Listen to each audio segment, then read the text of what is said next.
What is up, everybody? Welcome to Pop Culture Philosophers. I'm your host for today's show, Rockin Robbie Billups, and we have a great guest lined up for you today, just announced as the writer of Dynamite's upcoming Terminator comic book, somebody who I've been a fan of for a few years now. Very excited to meet this dude and have a chat. Everybody, give a mighty warm welcome and a hearty station to the one and the only writer, artist extraordinaire, Declan Shalvey. What is up, my man?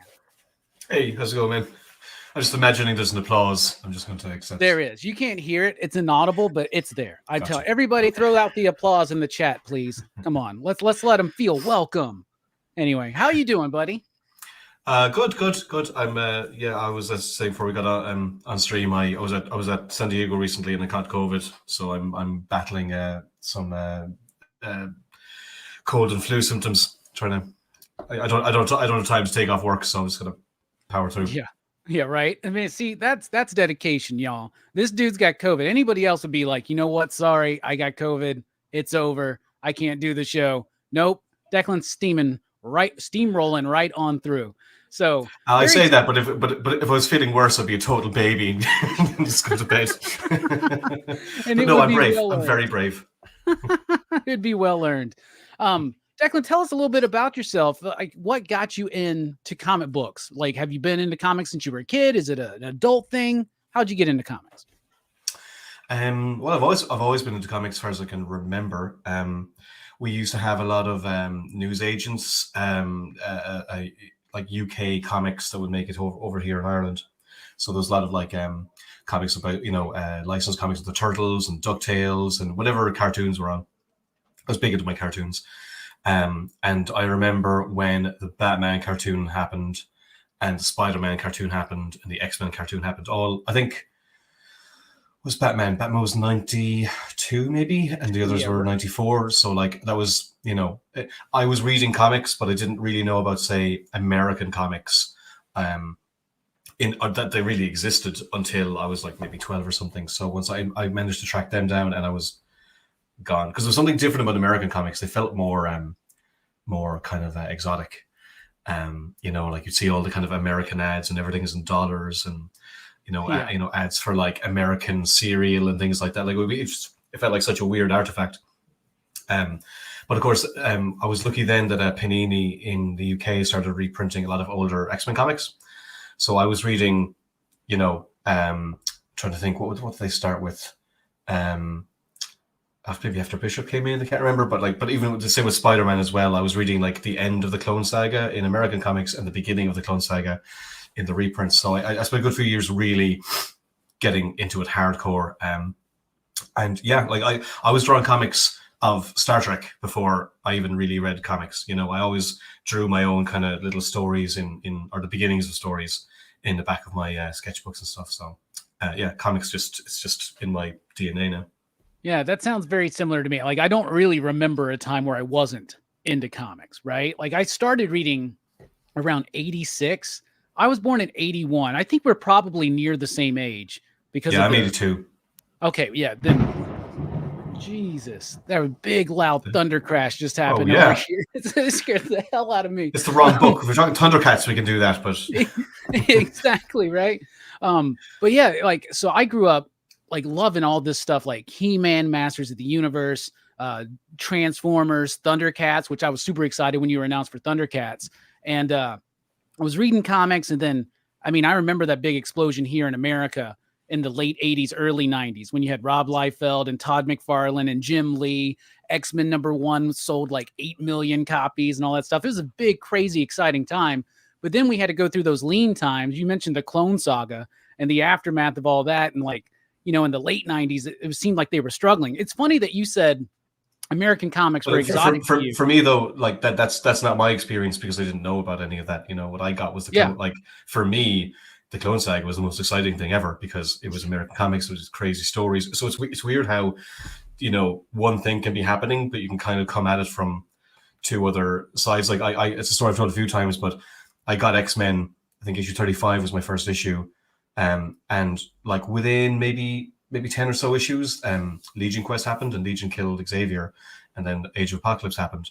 But I could only get X-Men.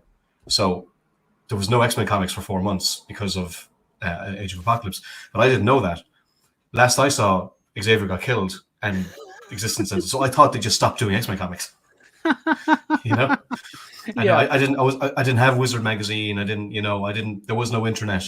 There was no way to know that this stuff like was going on and on and on. But like, so I just thought like, man, I just got into X-Men and they just finished it. Yeah, right. No kidding. I remember when they killed Superman and there was no Superman comics for like a month or two. And I thought it was over. Like, I was just like, man, they really did it, dude. They really did. And then the cartoons you mentioned, those are big deals to me too. The Batman animated series was amazing. The X-Men, Spider-Man. I mean, I miss Saturday morning cartoons. Of course, now with the internet and streaming, you can have Saturday morning cartoons anytime you want, basically, right? It's not the same. It's not the same though. No. Like when you're a kid and you don't have to get up for school, but you do get up at like 8 o'clock in the morning because Batman's on. Yes, like that's dedication. So you had access to the cartoons then? Were they airing over there in Ireland at the time? Yeah. I mean, it might have been on UK TV. We saw them because we get some channels from the UK. Yeah, in fact, I remember it was the UK show that had the X-Men on.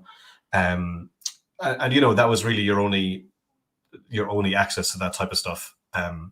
Which again made it really, really important. So then once I'm reading the X-Men cartoon and I know all about Rogue and Gambit and Cyclops, and then you start reading the comics, and you realize there's this whole long like lore, and a lot of people these days talk about how like comics need to be more accessible, but like they were not accessible at the time. No. But it didn't matter because they were so exciting. You wanted to know. There was no Wikipedia. You had to like try and go back and find, and eventually I found a comic shop in Ireland, and I realized there's just so much more. And Hulk shows up in this issue, and he's there. Like it was so exciting and vast and interesting that I just got hooked. Yeah, that is something that's missing today, because people all the time, they're like, well, what's the best place to start with this character? What's the best place to start in this book? And it's like, just do what we did. Just jump in. You'll be lost for a moment, but you'll catch up. And like, I love and miss those little footnotes, or be like, see, X-Men number 181 for this. And you go to the comic shop if you had access to one and try to find that issue, and beg your parents to buy it for you or something like that. So that's super cool. But also there's so much more competition for your attention now, that is true. I'm not sure if that's even possible. Aside from us who would like have some kind of nostalgia towards it. Yeah. There's just too much stuff fighting for your attention. So, I understand the arguments that things need to be accessible, but I think there's something to be said for like just putting something out and, an audience find it. I don't know. I'm all over the place here. Well, I mean, it happens. So even when you see like reboots, like when Marvel did the Ultimate Marvel stuff, like it was streamlined, it was accessible, people could jump in. But then like a couple years later, it got bogged down in all the continuity again, and everything was complex and confusing. And even the MCU's kind of done that, right? Where like some people are like, wait, what movie do I need to watch before this one? And so there's on one side people love that, some people love like you have Marvel fans who are you don't read comics, but they are so into the films and everything that they have their own like stack. It's just DVDs, so they're into all the stories, they're into all the characters, but they're into it in the context of like what they know from like TV and film. So we all have that to a degree. It's just, I think it's just changed. Yeah. Absolutely. What was your approach when you got the Thundercats gig? What was your approach there? Were you trying to like, because it's kind of like a retelling, right? A modernized, it's more fleshed out. There's new characters. There's more interesting things, but it's still very much at the core Thundercats, but it's not a continuation. You don't need to have been a Thundercats fan to enjoy your book, but I am a Thundercats fan and I still enjoy your book. So what was your approach with that as far as continuity and accessibility? Yeah, well, I mean, yeah, it was, I think because we knew there had been a 2011 reboot, and I haven't seen it, but like from what I can tell, it's very, very good. But like a lot of fans like didn't get on board, and like I loved all the design. I think it looks great, but I think maybe it was a bit too much. So our feeling was, let's rejuvenate the franchise, but like somewhere in between, somewhere where it's close enough to the original so that older fans can kind of come back and be familiar, but also like cut out a lot. I mean, if you go back and watch cartoons, it's tough going.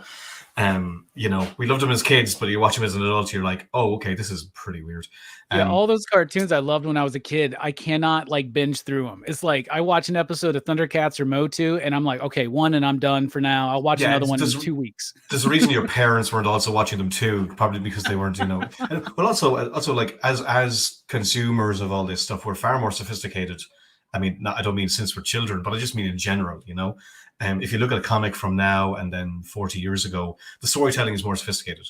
You know, a film, like look at the production values of film and TV as opposed to what it was a few years ago. Like it's just the baseline is different.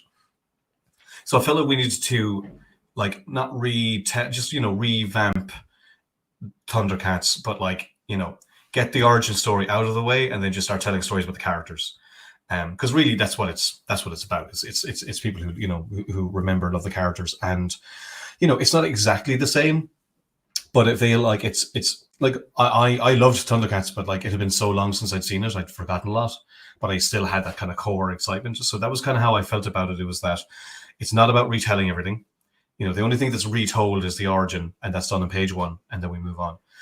So it's not all about like redoing all the storylines. There's none of that. We're just going to do our own thing, but like started from that core idea so that the traditional fans are on board, but also present the stories in a very open way so that anybody who doesn't know, like what's happened to me at some conventions is people have said, oh, I know of the Thundercats, but I've never actually watched it, so I thought I'd try the comic out, which is perfect. That's what I want. You want people to be like, oh, Thundercats, yeah, I know what they are, kind of, and then read the comic, and then that's going to get you way more on board than honestly watching the original cartoons. You know, I think that's the goal, is to tell a story that like old and new fans can come to those characters. Well, you're doing it. I can tell you from firsthand experience as a reader, but also I run a comic shop, right? I'm store manager of a comic shop, the Deep Comics and Games, and Thundercats is doing incredibly well. Like so well. Like we sold out of the first issue, and because it was returnable, I ordered. I mean, how's that possible? There was so many copies of issue 1. How did you sell out? I know, but we did, and I ordered. I mean, I was like, good thing this is returnable for now because I'm going to be stuck with a bunch of these. We sold out super quick, and that number has stayed very consistent for us. Because usually, you know, there's a big drop off at 2, and then 3 and 4, then it kind of settles. Look, I do a lot of creator-owned stuff, and that's kind of the killer. You do one in your first issue, and then it all kind of, you know, the attrition goes right down. But from what I understand, Thundercats has been like doing really, like we're on issue 7 is out next. You know, we're 7 issues in, and from what I understand, it's doing really well, which is amazing. Like the funny thing is, like I'm doing I'm writing and drawing a Mystique book at Marvel, and that was my plan for this year. Was I'm going to do this. This is what I'm concentrating on.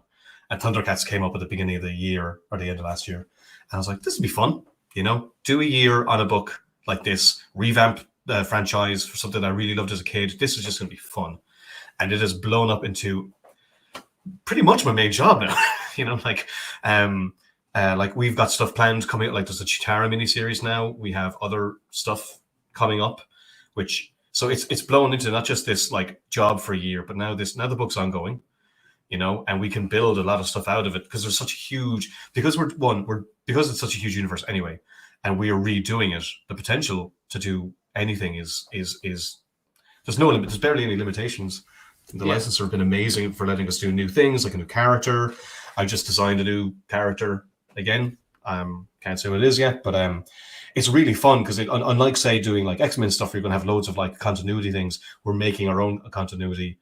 And like what we were talking about earlier, it's not like it's us in charge of it. So it's, you know, we'll have to make sure it doesn't get too convoluted, that we're telling stories about the characters and the things bleed out in a fun way. And it's really like, it's really cool. It's like having the toys and playing with them. Yeah, right. Absolutely. Your other book that just got announced, and I'm really excited for the Mystique one too, right? I love when you write and draw your own stuff. Like I'm thinking that's going to be a really cool book. But to write and draw an X-Men book, I just can't. Like we were talking about earlier, like I was, you know, reading the X-Men as a kid. I'm getting to write and draw my own. Like that's insane. And because it's Mystique, I can just draw whoever I like. You know, you get to draw all the X-Men. Yeah, Sabretooth's in issue 1 because she turns into Sabretooth, and boom, that's it. Like, you know, so no, I'm in an amazing place where I'm getting to like write and draw my own X-Men book. like basically run a new universe, Thunderverse, if you will. Yeah.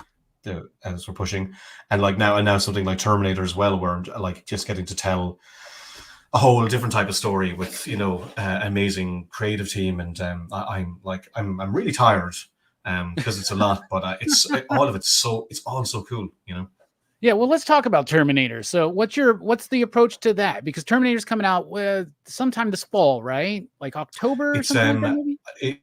it's October, September, October. It's October 16th, I think. Maybe I might be wrong about that, but yeah, first half of October. And essentially, well, it was said to me as like, oh my god, I love Terminator. But like Terminator 2 to me is a masterpiece. I love that film. I think it actually has aged brilliantly as well. It's aged better than films from like 3 years ago. But I agree. It was Nate Cosby and Nick Berrucci offered it to me. But it's essentially within the continuity of the first film. So I realized it couldn't have anything to do with Terminator 2. I was like, ah. But then I went back and I rewatched the first one, and the first one is like, I can see why Terminator 2 is so good, because it came from such a really cool core idea. Yeah. So that, and you rewatch it, and like, it's not all about robots. It's like, it's basically like someone's coming to murder this poor woman, and someone's there trying to save her. It's a kind of a gritty, thriller, a stylized, moody thriller with like, sci-fi concepts in there. And I'm like, that's great. Like that's all you need. So the goal or the approach to this series is pretty much each issue is a done-in-one story of a Terminator that comes back into different time periods. I've been telling people it's a quantum leap from hell, in that every one is, the Terminator will come back into a different time, and it's all about surviving this murder robot coming to kill you. Except I'll have a couple of two-parters in there. I loved, like in Star Trek or in Quantum Leap, where they were all done in ones, but now and then there'd be like a two-part episode. Mm-hmm. Oh, thanks. Sorry, I'm seeing compliments. I love compliments. They're great. Yeah, Thank you very much. Lots of compliments out there.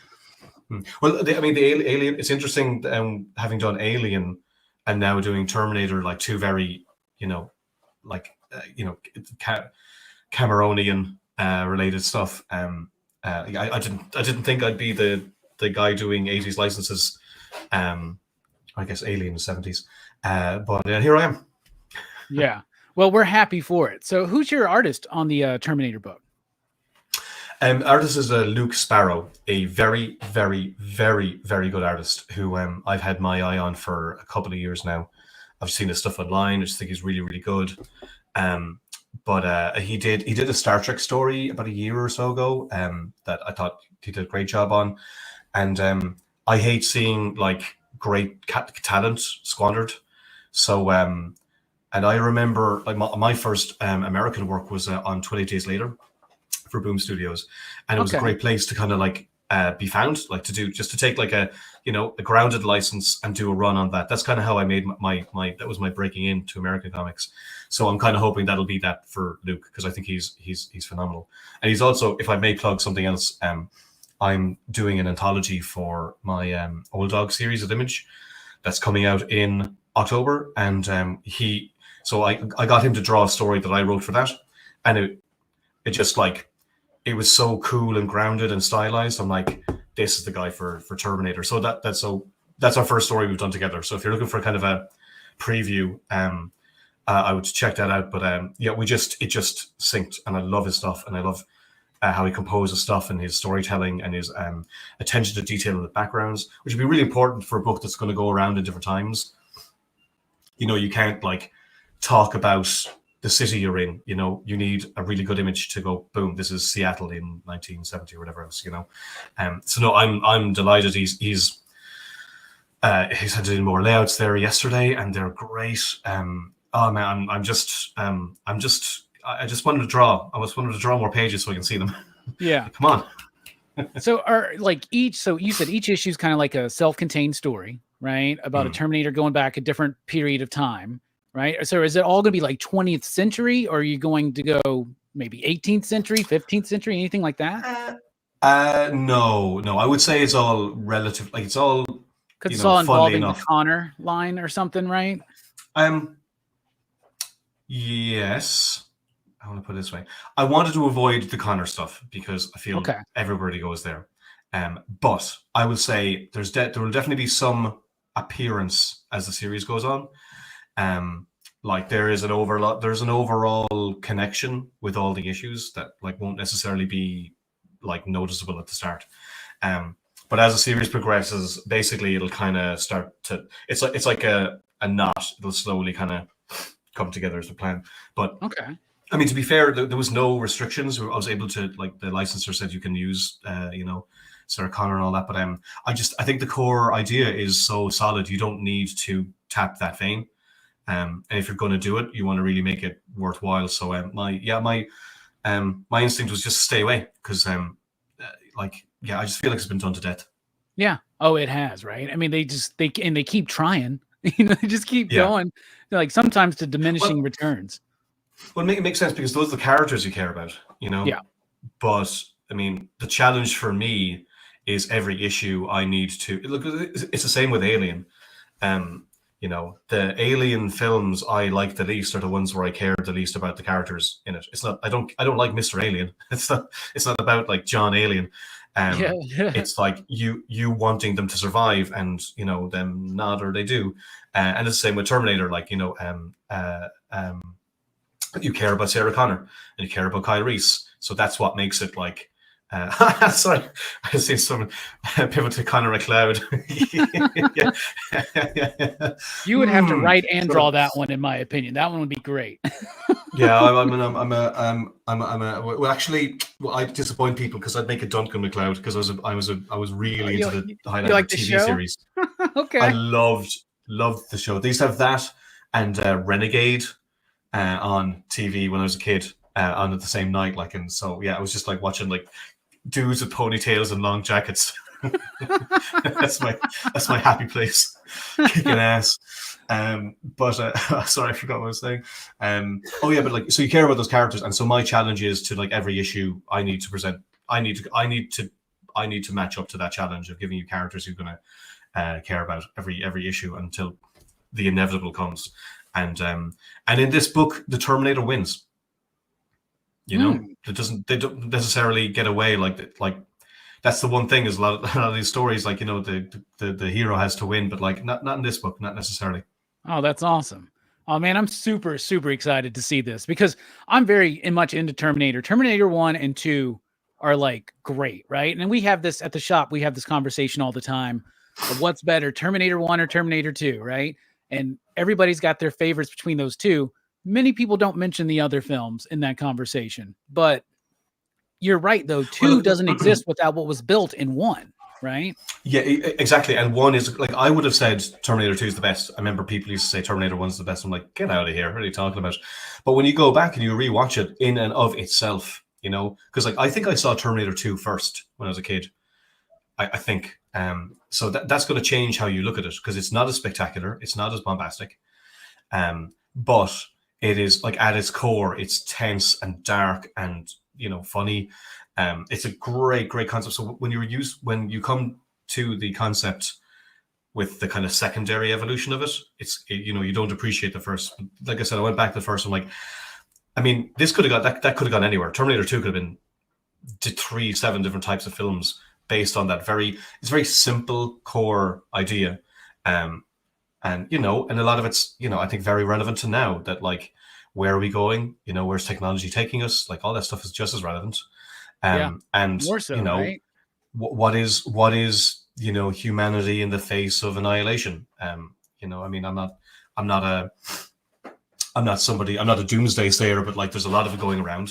And I think it's definitely a question you want to ask yourself. So there's great sci-fi concept at the base of it in the wrapping of like what is essentially it's just like an 80s thriller, I know there's all the cyber stuff like as it goes, but like, keep in mind the limitations of what film could do at the time meant that it's basically Arnold Schwarzenegger walking like a regular clothes, and I don't want to lose that. Like I don't, I'll definitely, as the series goes, I can do different things, but at the core of it, I wanted to keep it that, You know, the chilling idea of the Terminator isn't that it's a robot walking around; it's that it looks like everybody else, and you can't stop it. Like that's scarier than the robot itself. The robot's cool, and of course it's terrifying, but the core idea of someone's coming to kill you and you cannot stop them no matter what you do. I think that's the core of the concept.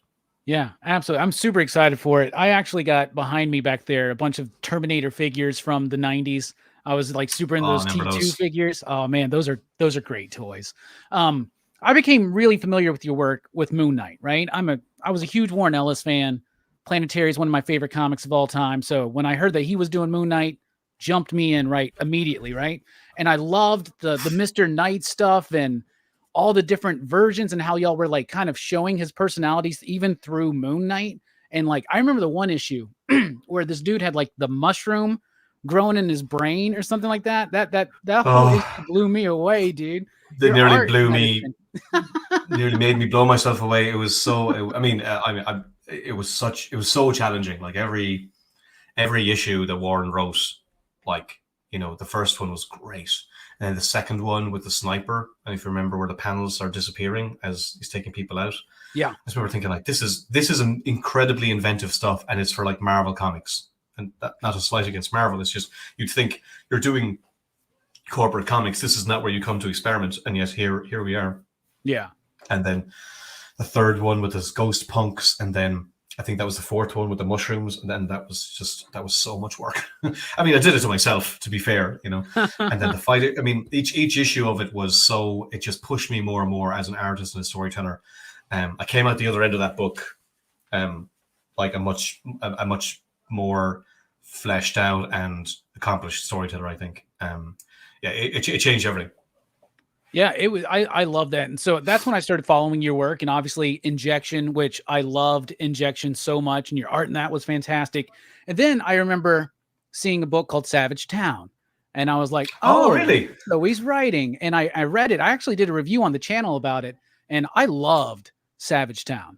Like, thanks, I wish you could. I want you to give me like 20 more of those graphic novels because that thing was cool. Because I love crime fiction, and I loved that perspective in particular on crime fiction. So Savage Town was great. Old Dog, I'm a big fan of. After Time is a super solid book as well. And BOG Bodies is, I remember one I think you did with Gavin Fullerton, I believe. Yep. Mm-hmm. Yeah, and I love that. You've read everything. Thanks. I told you, I'm you weren't lying. A fan. No, I'm not. You're testing me, but I mean, I just haven't read the 28 Days Later comics, so I got to go look those up, right? Because I do love that movie. So I'd like to see your work in your early days and how it's evolved. That's something I like about artists. What are some of the artists that were like big influences on you? I mean, like, look at all the books I read, like Mark Bagley, Jim Lee, M.T. Kubert, who else? John Romita Jr., all the guys who were doing those superhero books. I mean, they, you know, Alan Davis was huge for me as well. But then I definitely hit a point where my influences took a shift. I think maybe after Batman Year One, Mazzucchelli, and got into J.P. Leon, Goran Parlov. You know, I definitely hit like a secondary like evolution in my work and what kind of fed it. But I mean, there's so many amazing guys. Like I could be all day talking about them. Yeah, no kidding. What was it like seeing your Mr. Knight on screen, played by Oscar Isaac? That was a weird one, man. Like I got to go to the opening, the premiere in LA to see the first 2 episodes in the theater, and he shows up in episode 2. And there's a bit where Oscar Isaac falls out the window and then he lands as Moon Knight. And like, I did like jump in my seat. I felt like, you know, that was, it's pretty cool. I have to say, and he's there moving around just like as I drew him. That was so, it was really surreal. And the reaction was great. Everyone was so cool about it. But, you know, at the same time, I did temper it by going like, you know, this is not my character, and you know I'm not gonna like I didn't want to own it too much, because like things are fleeting, you know, like you know, because if the next show comes out and then that's a big deal. But I definitely enjoyed it when it was happening. Yeah. And it is really cool to have made something that has permeated into popular culture, you know. Like I did a run on Deadpool that's like, from what I understand, considered one of the best runs.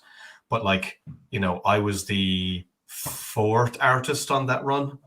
Uh-huh. Yeah, Is on that the the book Jerry at the time. Duggan So run? yeah. So it was the good, the bad, and the ugly. That was so it was Wolverine. It was Deadpool, Wolverine, and Captain America, and I wasn't a big Deadpool fan, but that story was really, really emotional, and it really got me. I'm like, wow, this is like really loved working on that arc. But I'm not synonymous with Deadpool because that character design has been around for a while and loads of people have drawn him.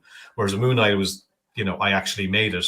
So, you know, me and Warren made Mr. Knight, and like to see that, you know, that not just a character I've drawn, but a character like I made, get into the pop culture is really, I mean, that's it's really surreal, and it's cool. It's cool. Like it's cool. I can say that to people and they'll know what that is. Yeah, that is awesome. What can we expect from this Mystique book that's coming up that you can tell us? But basically, after Krakoa, you know, everything is kind of, there's a big fallout. Now a lot of mutants are coming back to the world, basically. And in the story, Nick Fury Jr.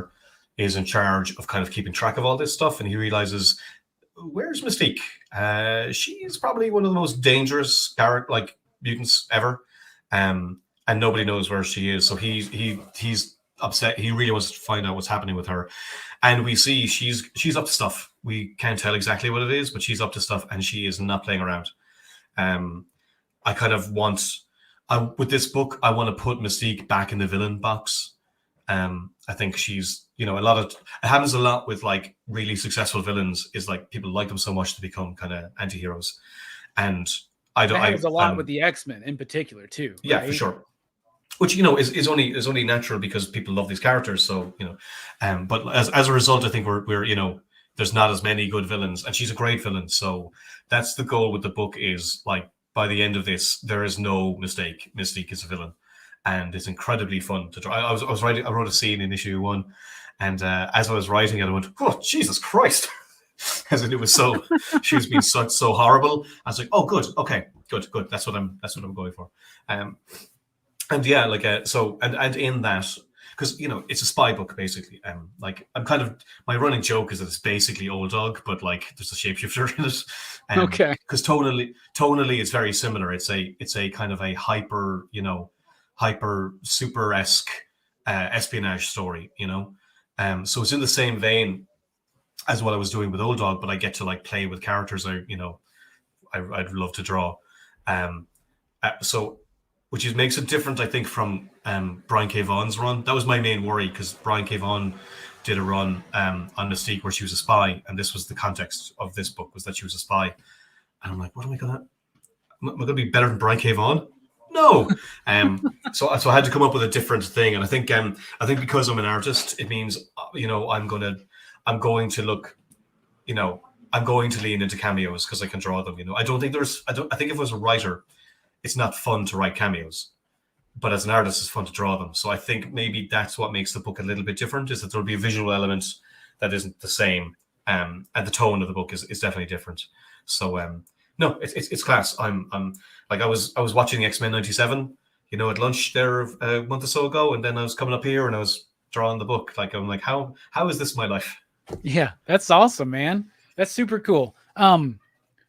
What was it like transitioning? Like, so Nick Patera is a friend of the channel, and he's told us before, he goes, every comic book writer is a failed comic book artist, right? He's like, if everybody could write and draw their own books, they would, right? But not everybody can. But you are a incredible storyteller. Your line work is so sleek. It's like, it's not simple, but it's not overly dense and complex, but it's perfect. And you got backgrounds, and the way you have the motion and flow of movement and action, you are incredibly well at that, right? You work incredibly well with that. Well, you're welcome, but thank you for the work, because it's outstanding. Like that Moon Knight one where he's going up the levels of the building or whatever and fighting. Like that's like a master class in how to do action in comics, right? I love that stuff. And so what is it like being a writer and an artist? And what's the difference? Like when you're writing, for instance, when you're writing a script for Thundercats for Drew Moss, are you just kind of giving him like the brush strokes? Are you going full script? Are you being detailed? Are you letting him cook? Are you like, cause you're an artist, you know how that works. So like, I don't know. This is a weird question. I'm kind of all over the place right now. No, it's actually, it's a fairly common question. So, by all means, yeah, well, so I write full scripts. I write full script for myself. I think the only thing I didn't write full script for myself was when I was writing the X-Men Unlimited Virgil story, because it made more sense to write it in the layouts because it's so specific. The format was a vertical, so yeah, you can write panel 1, panel 2, panel 3, but like you really can't figure it out until you're actually drawing it. So I kind of drew it in the layouts and then I went back and scripted it. Everything else though is full script. I write full script for myself. I write full script for Drew. Like I just finished script for Drew last night. In it, like I have a good idea of what fits on the page, I think, and I think I've developed a good sense of pacing.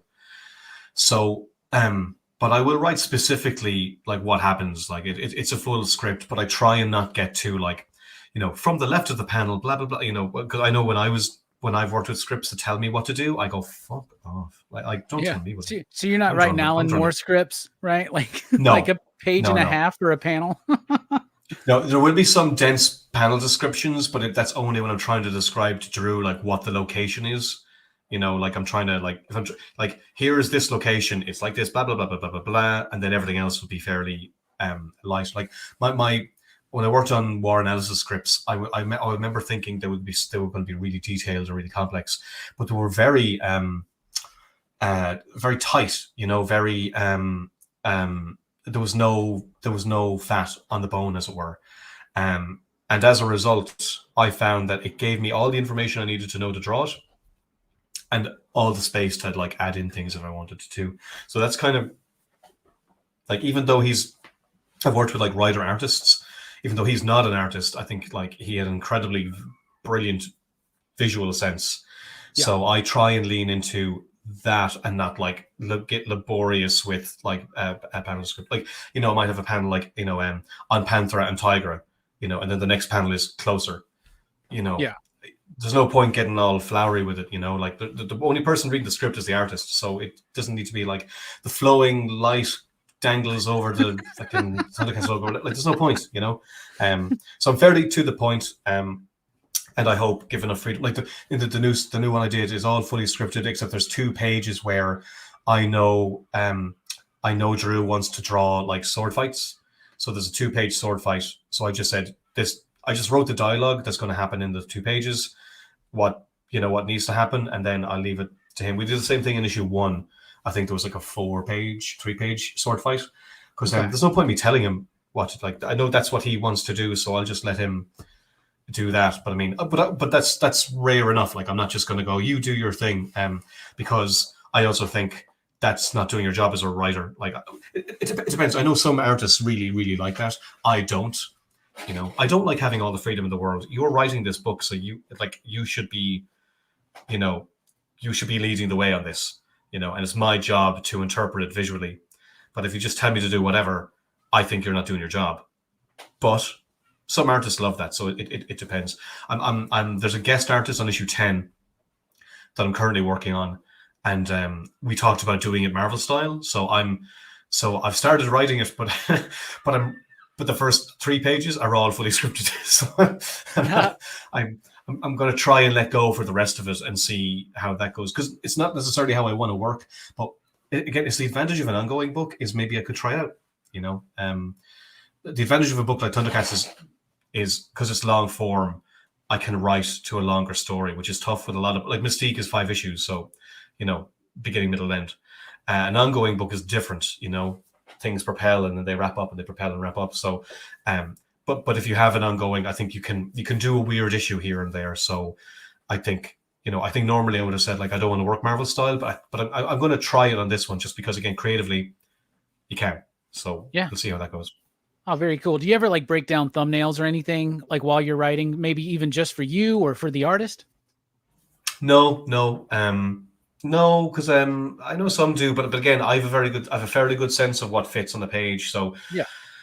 I don't do the layouts in my head, but I know, say, Tigra breaks out of prison, out of a jail cell. That's going to be a big panel, because it's a big moment. So if that's a big panel, then it can't be 7-panel page. I'm going to, the other moments are going to be smaller, so that's probably going to be 4 panels, or or an establishing shot. Maybe you want maybe you want a half a panel for that, half a page for that, or you just want one small panel. So I have a very good sense as I'm writing of what will, excuse me, of what'll fit, and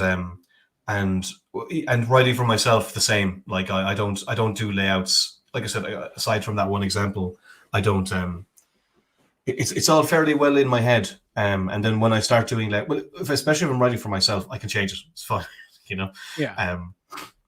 I don't have to talk to the writer and go like, "Can I do this?" And I think I'll probably, when I'm writing for myself, when I'm doing layouts, I'll probably change it up maybe 10 to 15%. I might like find a better way, and that's fun too. But I really need I need a solid skeleton nailed down that I can play around. I feel if I'm just playing around, then I'm just going to make mistakes and fall into problems. I know some artists can just like go right in there, but I can't. I need a framework that I kind of bang into shape, and then I tweak that, and then I make it airtight. Because I'll find as I'm penciling and I go back and I'm inking stuff, I'm catching things like the hand looks weird. Yeah. Little things like that. It's always a process of like editing it as I go. So I kind of strictly go script to layouts to pencils to inks or colors. Okay, absolutely. I'm also very excited to hear that Old Dog is coming back. You were talking about the anthology coming out, so that's very exciting. Old Dog I love that because it's a great action spy-ish comic, but it's got lots of cool concepts in it that you keep playing around with, and you subvert my expectations as that book developed, and I really, really like it. I mean, cool, because the reason, not the reason behind it, but part of the reason I did the book like that was because I love like Winter Soldier and Shield and all that type of stuff. And I pitched a few different things to Marvel that kind of fizzled out. So I got a bit kind of frustrated. I'm like, fuck it, I'm just going to put together my own book and pitch it to Image. And I know I have a fairly good chance of it. Like it's different with Marvel. There's all these different things you don't know, but at least with Image, I know it's Eric, and Eric's published a lot of stuff I've written. If I'm drawing it too, I doubt it's going to be that hard to get through. And sure enough, it worked. And now I'm laughing because like I'm literally drawing Shield in Marvel. Like I'm doing the thing I wanted to do at Marvel, after I did it at Image. And there's a very kind of a personal story underneath it all. And I think if you're doing an Image book, you kind of do want to like, I don't mean like subvert expectations is weird because there's no expectations with a new idea. But like take chances and do weird things and kind of really swing for the fences sometimes. But the first trade came out and I was really happy with it. But I kind of felt I needed to give it a bit of time to sell in the space because you're doing creator own stuff. If it's not selling the way you wanted to straight away, you're like, no, it's a failure. But you're like, actually, loads of people pick up books years later. You can't just expect things to kick off. So I decided I was also exhausted after writing and drawing and designing and coloring all of the book. So that's why I decided to like, I drew some of the Alien arc, the last Alien arc, and decided to do Mystique. So, but I also didn't want the book to just sit on the vine, to die in the vine. So I thought, do you know what? It's my thing. And, I love it. I love like the Hellboy anthologies, like, when people have a character and they can just invite people to do stuff. So I thought, okay, well, look, I can do a new story and I can just invite people whose work I love. And I think originally I was just going to invite only writer artists was my thinking. But, there's a guy called Alex Packnadell who's doing Sentinel at Marvel. He's a guy I really like. And I love Alex. Alex is a super cool dude. He's the first person I asked. to do a story, because I knew he'd do something. He'd do a cool sci-fi story, you know. Yeah. And he did. You know, Chris Sprouse is drawing that one. Oh, that's it. I whoa. can just ask. Yeah, I can just ask a hero of mine, Chris Sprouse. Do you want to draw a story? And he was up for it. And also the fun thing of like, which I have a bit of that on Thundercats. Like Nate's really good for letting me suggest things, but you know, I can just control everything. I can ask everybody I want to ask. Like, so I have Matthias Bergara. Like, I wrote a story for Matthias Bergara. Like, one of the most amazing artists in comics right now. I wrote the story and he drew it. And I wrote a story for who else? For Luke, who's doing Terminator. Charles Soule wrote a story. Like, it's just like, here's my sandbox, because I'm used to playing in other people's sandboxes. So here's my sandbox, and I can just ask others to do it. And it puts a book out this year for, you know, for the sake of the property, for lack of a better word. There's new Old Dog stories. And I felt it was a good way of getting like more. You know, it's all about missions, and there's 6 issues of Old Dog, not 5, because I wanted to get as many missions as I could in there. And I thought the anthology would be a really good way of like getting more missions, just to kind of inform that there's been more of a, you know, a mission history with Old Dog, rather than just like, you know, the 4 that we see. So yeah, and I wanted to try that format out, because that's how I think I want to do the book from now on, is do it as like 48-page square bound novellas rather than single issues. So it's a creative test. It's a way of getting the book out. It's a way, like, yeah, it just seemed like a really cool way of putting more Old Dog out there in a way which I can't. I mean, I'm drawing 5 issues of Mystique, so I just couldn't. You know, I can't put out a new series right now, but I can at least keep the book going in some way, in a very fun and satisfying way. If that makes sense. Yeah, I'm very much looking forward to that. And if anybody out there watching has never read Old Dog, you really need to. And also do yourself a favor and go find Savage Town, because that book is really good. If you like crime fiction, if you like, I mean, that book is really good. Like, it is so good, and it feels very authentic. So everybody go check that stuff out. Yeah, it's written in Irish accents. That's how authentic it is. But yeah, it's like an Irish Sopranos. And like, look, I would say, like, I don't know, but like, that's been optioned for an animated series. If that happens, then I'm sure I can do more of those. You know, that would be really cool to be. Well, you know, make that happen. Whoever's watching who can make that happen, make it happen. Come on. Yes, that's what we need. But Thundercats is out right now. Terminator in October. Mystique is on the way. And also, just go check out everything else that Declan's done, because he's an amazing creator who does great work that I think is innovative and fresh and interesting and really, really cool. So thank you so much for taking time out of your day.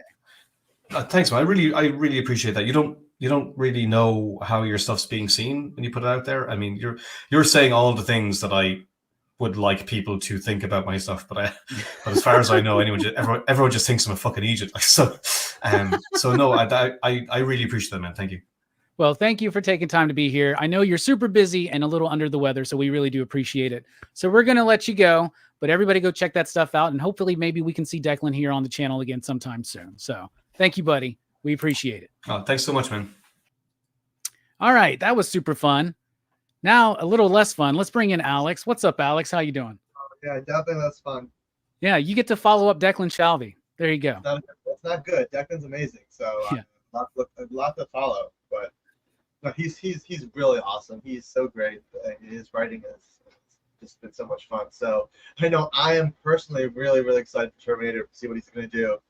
And love his art too, and he's like, love his covers, love his line work, like you said. It's just, I'm really lucky that I got to talk with him before, and seeing him with you was great. So yeah, absolutely. All right, Alex, what do you want to chat about real quick before we wrap this thing up? We got a few minutes. I just want to talk about just things that are going on right now in Dynamite Land. This week we released issue number 3 of Gargoyle's Quest. Issue number 3 of Gargoyle's Quest is out, and we have 4 great books out next week. 4 great books. We've got Vampirella, Dark Reflections, number 3. We've got Space Ghost, number 4. We've got Hercules, number 4. And we have Thundercats Chitara, number 2. I've actually read that one already, and I'm really enjoying the backstory for Thundercats stuff. Again, 1 book out this week, 4 books out next week. But most importantly, ending next week, we have two amazing Kickstarters going on. Well, actually, one is a backer kit. But first, we have Vampirella, Black, White, and Blood on Kickstarter. Yes, this is Vampirella, Black, White, and Blood, a 40-page comic. Mirka Andolfo, Tim Seeley, Steve Orlando. This series is very, very exciting. It's going to be like black, white, and red toned. And we just announced 2 new covers, 2 brand new covers. And let me just get them up right now by Robert Castro. Robert Castro gives us 2 new covers, including an original Frazetta Vampirella 1 homage cover, which is really cool. And on top of that, the original line art, the original art is available for sale as well. Finally, we have Karma on backer kit. Karma, which is the more mature themed graphic novel, is getting a volume 2. So Karma by Dan Wickline ends next week on backer kit. So if you guys have a chance to check it out, that's again Karma, Karma on backer kit. Vampirella Black, White, and Blood on Kickstarter. Ryan, Fire and Ice is not canceled. It is coming out. Issue 3 will be out soon. There was an unfortunate delay, but it will be coming out soon. So other than that, just coming up the heels of San Diego Comic-Con are all our announcements. If you did not hear our 13 plus announcements from San Diego, if you did not hear our 13 announcements, please watch last week's video with Robbie, because I actually did a whole breakdown, a whole 30-minute breakdown. Actually, it's 40 minutes on all our announcements, all the official Dynamite announcements. And there are some brand new titles out, such as, brand new titles announced, such as Thundar the Barbarian, DuckTales, Captain Planet, Ben 10, Herculoid, super excited stuff. So again, that's last week's Robbie show with me on it. That'll have all our San Diego announcements. But other than that, 4 books out next week, 2 crowdfunders ending, and 1 Deadpool movie that's about $500 million. Awesome. Sorry, but my internet went out, so I'm on my hotspot right now. But sorry about that. I got Comcasted this time. It's storming near you, isn't it? It is. It's a pretty, yeah. It was that lightning crash. It's so funny. Like, it's like Lion-O came to visit me and Declan when we were having our conversation. That's funny. That's funny. I mean, I'm super excited for what he's doing and what going to be doing. So he's a great guy. I mean, he's a great guy. So always happy to see him on different shows, and happy that you were able to have him on today. Yeah, absolutely. I've been looking forward to that for a while. So I'm glad.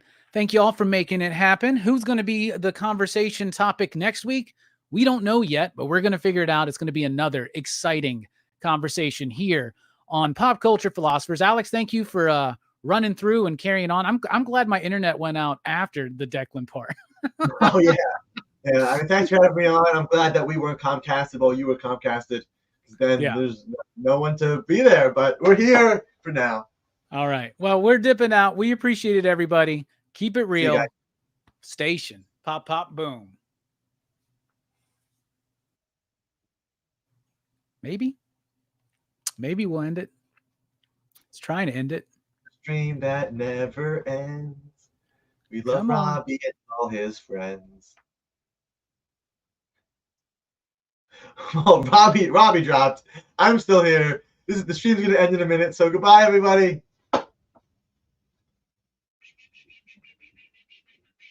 Best part of the interview for the stream ending. Why won't it end? It's gonna be a live stream of the Dynamite conference room all day. What if it was? Let's try to end it again. Let's see what happens.